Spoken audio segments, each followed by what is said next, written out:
आशा करता हूं आप सब बहुत अच्छे होंगे। मेरा नाम है सिद्धांत अग्निहोत्री। स्टडी ग्लोस पे आपका बहुत बहुत स्वागत है। तो दोस्तों, हम बात करेंगे आज ममता बनर्जी की। ममता बनर्जी ने कुछ कहा है, बात करते हैं। एक कार्यक्रम को अटेंड करने जा रही थी, उन्होंने क्या बोला है, लेकिन उससे पहले अब सिर्फ और सिर्फ 20 लोगों के लिए चैलेंज कूपन कोड बचा है। फटाक से कोर्स को अवेल करें। आज शायद ये कूपन कोड खत्म हो जाएगा, आपको डायरेक्ट 30% ऑफ मिलेगा। ये कोर्स सिर्फ 500 रुपये का है। और कॉम्बो की अगर बात करें 75 प्लस 100 डेज चैलेंज, 1 साल की वैलिडिटी के साथ, ये 750 के करीब है। 6 सितंबर से क्लास शुरू होगी, तो वैलिडिटी आपकी तभी से काउंट होगी। तो घबराने की बात नहीं है। जो भी बच्चे सोच रहे हैं कि वैलिडिटी नहीं, टेंशन ना लें, आपकी वैलिडिटी तभी से ही काउंट होगी। ओके, आप इस कोर्स को अवेल करें, आपकी ज़िंदगी बदल जाएगी। 100 डेज एक लेवल ऊपर है। हम आपके दिमाग को रीप्रोग्राम करेंगे, हम आपकी कॉन्शियसनेस पे हमला करेंगे। तो फटाक से कोर्स को अवेल करें।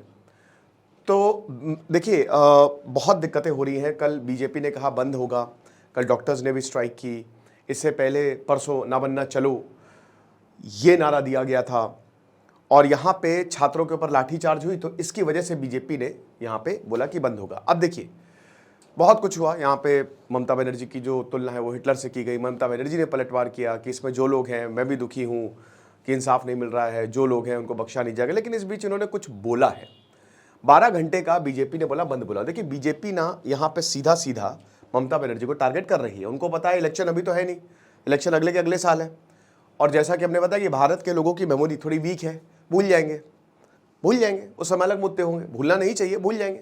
राव आईएएस का क्या हुआ, पोर्श केस का क्या हुआ, सबके सब बरी हो गए। आप देखिएगा पोर्श केस को, तो यही हिसाब किताब है, चलता रहता है। अल्टीमेटली जिसके पास पैसा है, पावर है, वही जीतता है। लेकिन सबसे बड़ी पावर है पब्लिक की। जिस दिन पब्लिक अपने पे आती है ना, उस दिन हर किसी को झुकना पड़ता है, क्योंकि हम तुम्हारी सरकार चला रहे हैं, पब्लिक तुम्हारे साथ है, इसीलिए तुम जिंदा हो। तो अब क्या है, पब्लिक सड़कों पे है, पब्लिक का दिमाग खराब है। तो ममता बनर्जी ने एक चेतावनी दी है यहाँ पे बीजेपी को। ये बहुत बड़ी बात है।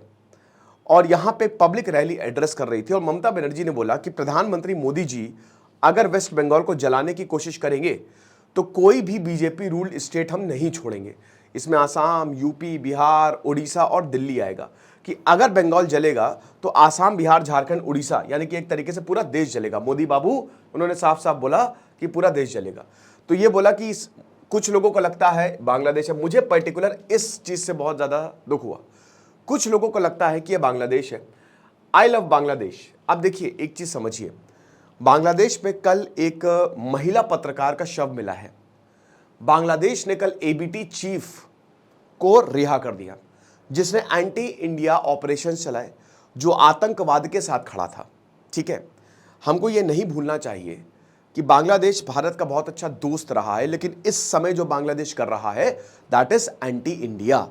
और आगे आने वाले समय में पाकिस्तान की तरफ से तो आतंकवाद प्रॉब्लम थी ही, बांग्लादेश की तरफ से भी आतंकवाद प्रॉब्लम आएगी। आप देखिएगा जमात और बीएनपी मिलके क्या करते हैं। दिक्कतें भारत के लिए बहुत बड़ी हैं, भारत को इस पर गंभीरता से सोचना पड़ेगा। मोहम्मद यूनुस कुछ नहीं कर रहे, वो कुछ कर भी नहीं पाएंगे। अच्छे आदमी है, लेकिन वो कुछ नहीं कर पाएंगे। अब मान के चलिए वो एक एकेडमिशियन है, वो प्रेशर में सकम्ब कर जाएंगे। He will succumb to pressure, that's it. तो ममता बनर्जी ने बोला कि हम बांग्लादेश से प्यार करते हैं, वो हमारी तरह है। हमारी तरह नहीं है, वो बिल्कुल नहीं है। हमारी तरह बोलते हैं, लेकिन वहां पे कट्टरता है। समझिए आप, वो हमारी तरह थे एक समय में। जब 1947 में अलग हुआ पाकिस्तान, तब वो हमारी तरह नहीं रहे। समझिए, वहां पे दिक्कतें हैं। आपने देखा ना कि डेमोक्रेसी का कैसे मजाक बनाया गया। अभी तक इलेक्शन नहीं है, और बंगाल में या पूरे भारत में तो प्रॉपर डेमोक्रेसी है, वहां पे इलेक्शंस होते हैं।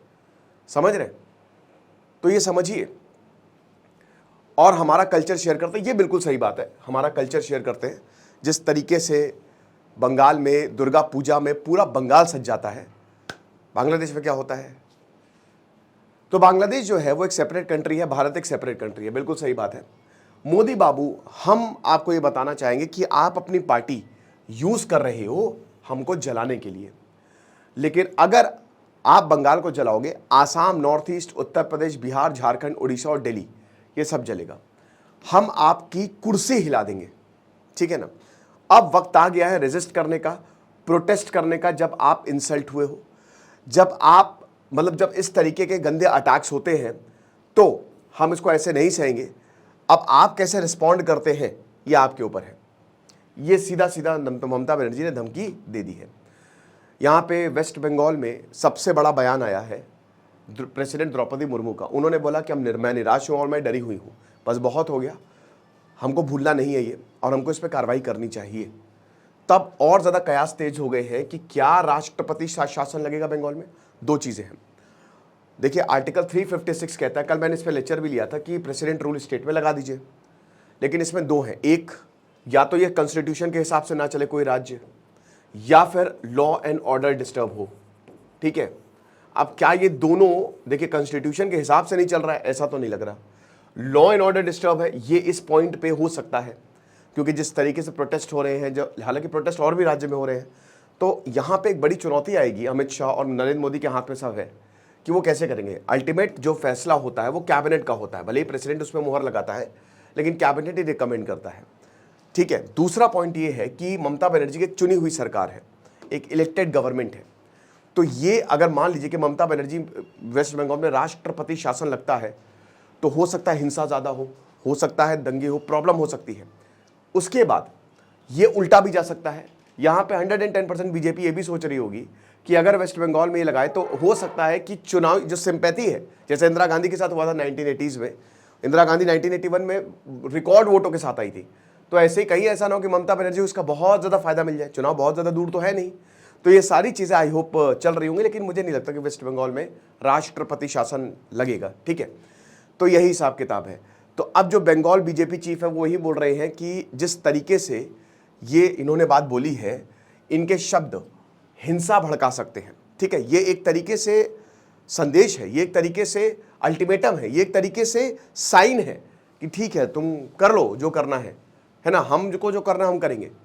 तो सुकांता मजुमदार ने यही बोला कि ये एंटी नेशनल रिमार्क जिस तरीके से ये देती रहती है अमित शाह, तो वही बता रहे कि अमित शाह को बोला है कि आप इसको देखिए, और ममता बनर्जी जो है ये रिवेंज पॉलिटिक्स जो है वो लगातार इसको एंडोर्स करती रहती है, तो लोगों को बचाइए वेस्ट बंगाल को। और ये बहुत ही अनथिंकेबल है, अनप्रेसिडेंटेड है, एक चीफ मिनिस्टर वो कॉन्स्टिट्यूशनली बाउंड है, वो संविधान के अधीन है, ऐसा एटीट्यूड नहीं सहेगा।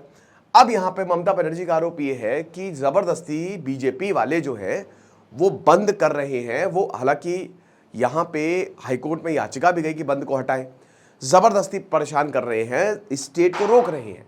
ये ममता बनर्जी का आरोप है कि यहाँ पे जो भी हिंसा हो रही है उसमें बीजेपी वाले जो हैं वो शामिल हैं।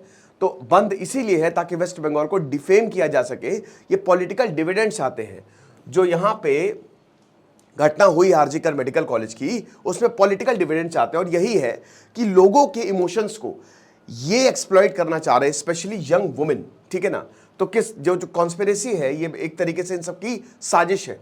हमने पूरा का पूरा दिन जो है वो आरजीकर डॉक्टर को दिया है। ठीक है ना, यहाँ पे ममता बनर्जी ने बोला है हम चाहते हैं कि बीजेपी जो जस्टिस बोल, मतलब हम भी जस्टिस चाहते हैं, लेकिन बीजेपी जो कर रही है बंद करेंगे, वो जस्टिस नहीं चाहती, वो बस बंगाल को डिफेम करना चाहती है। मैं प्रधानमंत्री नरेंद्र मोदी से बोलती हूँ, क्योंकि देखिए ममता बनर्जी पहले तो ये था कि ना चलो, अब दूसरा ये था कि आप कुछ भी करके आप इस्तीफा दें। ममता बनर्जी में ये भी मांग उठ रही है कि आप इस्तीफा दें। तो प्रधानमंत्री नरेंद्र मोदी को बोला कि देखिए जब सेक्सुअल एट्रोसिटी हुई, या जब उत्तर प्रदेश, आसाम, मध्य प्रदेश, मणिपुर और आसाम में हुआ, तब नरेंद्र मोदी ने इस्तीफा क्यों दिया? तो क्यों जो अक्यूज्ड है वो एनकाउंटर आसाम में मारा गया। ठीक है ना, इस तरीके से उन्होंने बात बोली है। देखिए ये एक तो ये बहुत बड़ी दिक्कत है हमारे पॉलिटिक्स में, और ये हर कोई करता है कि आपके राज्य में भी तो वैसा हो रहा है। अरे छोड़ो यार, जो हो रहा है सो हो रहा है, जो हुआ है उसको तो देखो ना तुम। यही तो दिक्कत, क्या कहते हैं, इनको कोई मतलब नहीं है, मरे जिए, तभी तो लोगों को सड़क पे आना पड़ता है। ठीक है ना, हर कोई अपनी राजनीतिक रोटियां सेक रहा है। प्रॉब्लम इतनी ज़्यादा है कि आज पुलिस के पास अगर आप जाएंगे तो इंसान डरता है कि क्या किया जाए। ठीक है ना, तो ममता बनर्जी ने बोला कि हमारी सरकार जो है वो अमेंडमेंट पास करेगी, और आप ये समझिए कि जो कैपिटल पनिशमेंट है कॉन्विक्टेड रेपिस्ट को वो दिया जाए। अब ममता बनर्जी कह रही है कि हम धरना देंगे। धरना दे क्या? हेल्थ मिनिस्टर ये है, लॉ मिनिस्टर ये है, चीफ मिनिस्टर ये है, कह रही है कि अगर जो गवर्नर है वो नहीं देता है एसेंट बिल को तो फिर हम धरना देंगे। तो पहले बिल तो पास करिए। बोला कि टीएमसी जो है वो एक मूवमेंट सैटरडे को लॉन्च करेगी ताकि केंद्र के ऊपर प्रेशर बनाया जाए कि कैपिटल पनिशमेंट दिए। देखिए ममता बनर्जी का एक इतिहास रहा है, जो भी रेप हुए हैं, ममता बनर्जी का जो बयान रहे हैं ना वो इनसेंसिटिव रहे हैं, इसमें नहीं हुआ ऐसा। ठीक है, लेकिन इससे पहले आप देख लीजिए, ये मैं कुछ ऐसे बना के नहीं बोल रहा हूँ, आप देख लीजिए, ठीक है ना, ये रहा है। और अब वही बता रहे ना कि या तो सब कुछ लेफ्ट पे डाल दो या बीजेपी पे डाल दो, और बीजेपी और लेफ्ट वाले भी यही करते हैं। लेफ्ट ने दूरी बनाई हुई है कि भैया देखो हम क्या करें, इसमें हमको क्यों घसीटा जा रहा है बेकार में। तो यहाँ बोला है कि हम स्पेशल सेशन जो होगा असेंबली में, हम उस पर बिल पास करेंगे और हम गवर्नर को देंगे, और अगर गवर्नर ने ये नहीं हुआ तो अब धरना दिया जाएगा। ये देखना इंटरेस्टिंग होगा कि आखिरकार बिल में होगा क्या। ममता बनर्जी ने बोला कि देखिए, जूनियर डॉक्टर्स को बोला कि आप प्लीज़ वापस आ जाइए, काम पे आ जाइए। मैं जो भी कॉज ऑफ द डॉक्टर है, मैं बहुत ज़्यादा उससे सहानुभूति रखती हूँ। जब से ये शुरू हुआ है मुझे खुद, मैं कह रही हूँ कि इंसाफ चाहिए। हमने कोई एक्शन नहीं लिया, बहुत कुछ मतलब अब यहाँ पे ठीक है, मतलब एक तरीके से इंसिडेंट हो गया, कोई एक्शन नहीं लिया गया, और हम समझते हैं कि आपका पेन क्या है, लेकिन प्लीज़ अब काम पे आ जाइए क्योंकि पेशेंट्स जो है वो सफ़र कर रहे हैं, ठीक है ना। तो एक तरीके से वही है, अब ममता बनर्जी कंट्रोल लेना चाह रही हैं, लेकिन हालात जो है वो ख़राबी है। पुलिस ने, अब आपको बता दो RG मेडिकल कॉलेज में क्या हुआ, अभी संदीप घोष का लाइसेंस रद्द कर दिया गया है। संजय रॉय अगेन, उसके ऊपर जो है वो और ज़्यादा कठोर कार्रवाई की जा रही है, उसका लाई डिटेक्टर टेस्ट सब कुछ हुआ। संदीप घोष के ऊपर तगड़ी गाज गिरी है। संदीप घोष के बारे में तो अगर आप जानेंगे, ये बंदा बॉडीगार्ड्स लेके चलता था। जून 2023 में, मतलब RG मेडिकल कॉलेज में ऐसी बहुत सारी घटनाएं हुई हैं पिछले 20 सालों से, दैट इज़ क्वाइट शॉकिंग। तो यहाँ पे यही बोला कि जब से ये हुआ है तब से जूनियर डॉक्टर काम नहीं कर रहे हैं, लेकिन अब वापस आइए। आपको क्या लगता है, आप मुझे कमेंट बॉक्स में बताइएगा, बट मुझे ऐसा लगता है कि सब कुछ छोड़ छाड़ के एक अच्छे भारत, एक अच्छे प्रदेश के लिए काम करना चाहिए। क्यों? Thank you so much.